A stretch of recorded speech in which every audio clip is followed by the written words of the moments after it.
Sebelum melanjutkan videonya, jangan lupa subscribe, like, and comment.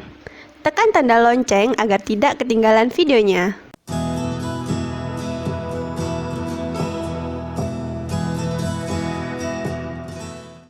Assalamualaikum warahmatullahi wabarakatuh. Saudara-saudara yang berhati baik dan insya Allah dimuliakan oleh Allah Subhanahu wa Ta'ala. Di antara sahabat Nabi yang terkesan istimewa di mata Rasul Muhammad Sallallahu Alaihi Wasallam antara lain bernama Abu Dzar Al-Ghifari. Beliau keturunan dari kaum Ghifar dan masuk Islam karena tertarik kepada seruan Rasul Muhammad Sallallahu Alaihi Wasallam di awal-awal kenabian beliau. Dia setelah membaca 2 kalimat syahadat, memberanikan diri mengucapkan kalimat persaksian itu di hadapan orang-orang kafir Quraisy, walaupun resikonya begitu berat. Dan betul, begitu Abu Dzar Al-Ghifari mengucapkan 2 kalimat syahadat di sekitaran Ka'bah, orang-orang kafir Quraisy langsung mengeroyoknya, memukulinya. Untung ada yang melerai. Paman Rasul Muhammad SAW mengingatkan, ini adalah orang dari suku atau kaum Ghifar, tempat perjalanan kita kalau berdagang ke Syam. Kalau kau pukuli terus, dan apalagi nanti dia mati di tangan kita, maka orang Ghifar tidak akan rela kita lewat di situ, dan mereka pasti akan memberikan balasan kepada kita. Itu secuil pribadi Abu Dzar Al-Ghifari. Dan atas keberaniannya itu, Abu Dzar kemudian secara khusus minta wasiat kepada Rasul Muhammad SAW, dan Rasul pun memberinya wasiat kepada beliau. Pertama, bertakwalah kepada Allah, karena takwa adalah pokok dari segala sesuatu. Sebagaimana kita ketahui, takwa adalah perintah Allah, wattaqu fa innallaha yuhibbul muttaqin, dan sesungguhnya Allah mencintai orang-orang yang bertakwa. Al-muttaqi alladzi yattaqillaha wa yattaqi ma'asyi. Yang disebut takwa adalah mereka yang takut kepada Allah dan takut berbuat maksiat. Jadi wasiat pertama yang Rasul Muhammad SAW sampaikan kepada Abu Dzar Al-Ghifari, bertakwalah kepada Allah, karena takwa adalah pokok dari segala urusan. Jadi inti beragama adalah ketakwaan kepada Allah, dan orang yang bertakwa dimuliakan oleh Allah, sebagaimana firman Allah, inna akramakum indallahi atqakum, sesungguhnya orang yang mulia di antara kalian semua adalah mereka yang bertakwa. Wasiat yang kedua yang disampaikan Rasul Muhammad SAW kepada Abu Dzar Al-Ghifari, rajin-rajinlah membaca Al-Quran, sebab bacaan Quran itu menjadi cahaya bagimu di dunia dan menjadi panggilan baik besok di akhirat. Selama di dunia kita akan butuh yang namanya cahaya kehidupan, penyuluh kehidupan. Dan cahaya kehidupan itu adalah ada pada Al-Quran.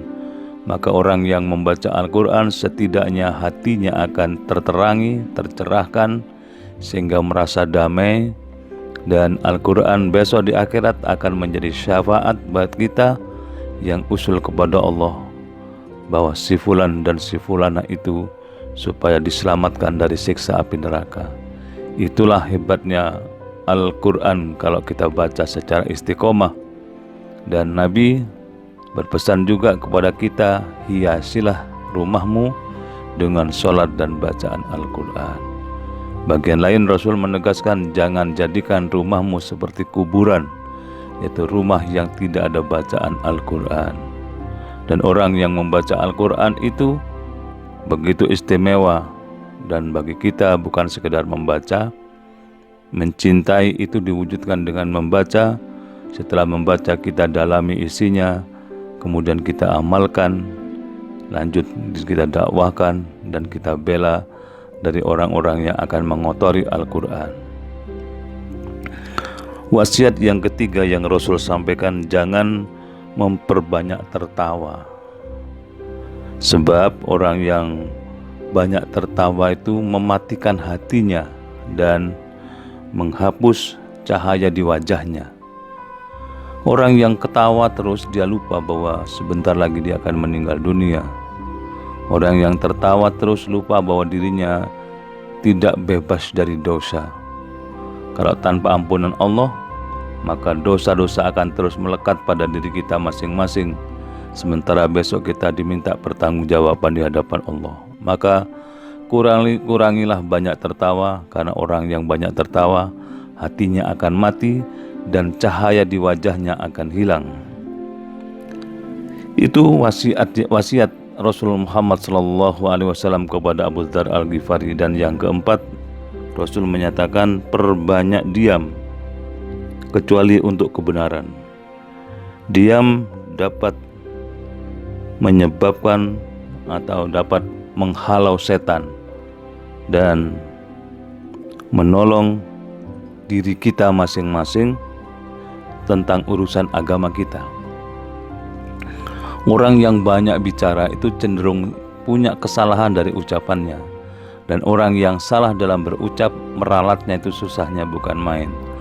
Walaupun orang lain sudah memaafkan, tetapi ibarat pecahnya kaca, setelah ditempel kembali misalnya, maka guratan pecahnya itu masih kelihatan. Itulah orang kalau tidak hati-hati dalam berbicara, sekali dia melukai hati orang, maka lukanya akan terus dibawa kemanapun sampai kapanpun, walaupun yang bersangkutan sudah memaafkannya. Bicara mudah, tanggung jawab berat. Orang yang bicara tidak hati-hati bisa membakar dirinya sendiri. Begitu seterusnya, hati-hati dengan bicara kita, maka perbanyaklah diam. Orang yang banyak diam lebih wibawa. Orang yang banyak diam lebih karismatik. Orang yang banyak diam lebih dihargai orang lain, bahkan ditunggu ucapan-ucapannya walaupun sedikit. Berikutnya Rasul berwasiat, cintailah orang-orang miskin dan bergaulah dengan mereka. Orang miskin itu jumlahnya banyak, cintailah mereka, karena Allah cinta kepada orang-orang miskin.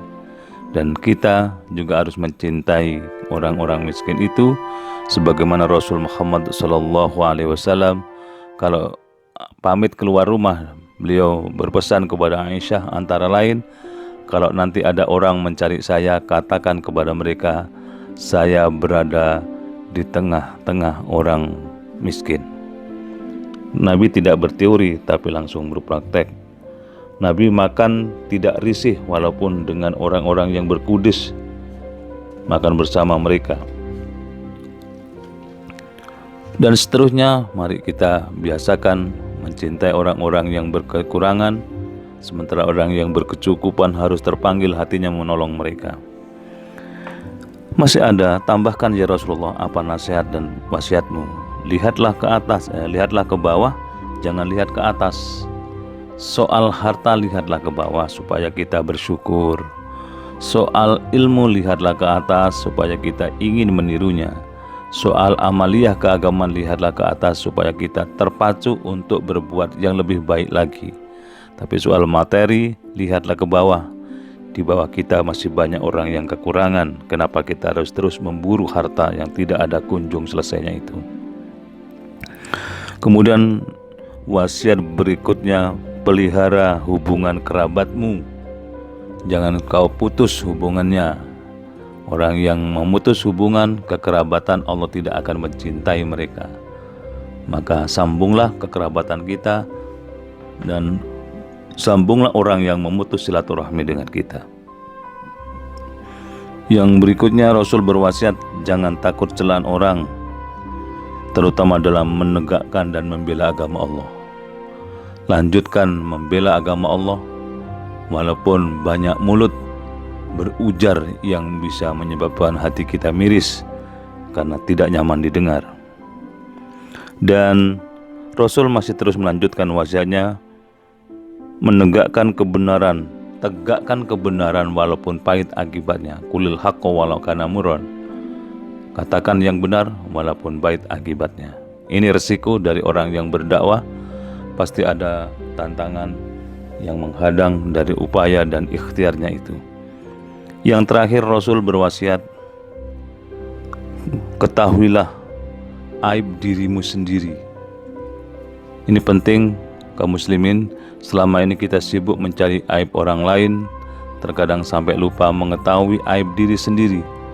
Orang lain kita sibuk mencari, mengurangi, atau mencari kekurangan-kekurangan orang lain, sementara kekurangan diri sendiri tidak pernah dicarinya, sehingga kemudian merasa dirinya selalu benar, selalu baik, padahal sebenarnya tidak lebih dari apa yang kita tuduhkan kepada orang-orang yang kita anggap buruk, yang kita anggap punya cacat dan aib.